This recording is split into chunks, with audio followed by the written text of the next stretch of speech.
পাতা কিভাবে বানিয়ে দেয়। ओ भाई मारो मुझे मारो मारो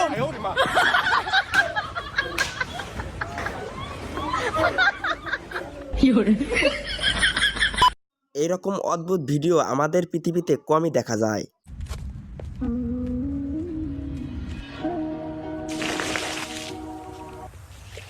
বন্ধুরা, এবার জাপানের মানুষের একটু বুদ্ধিটা দেখুন, তারা ল্যাপের ভিতরে কিভাবে খাবার পাড়ায়।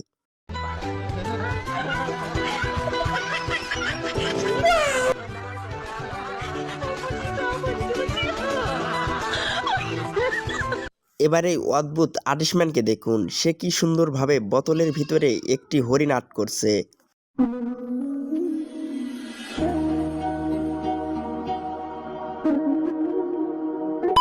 এবার দেখুন, আমের দিনে আমরা সব বন্ধুরা মিলে কিভাবে আম খাই।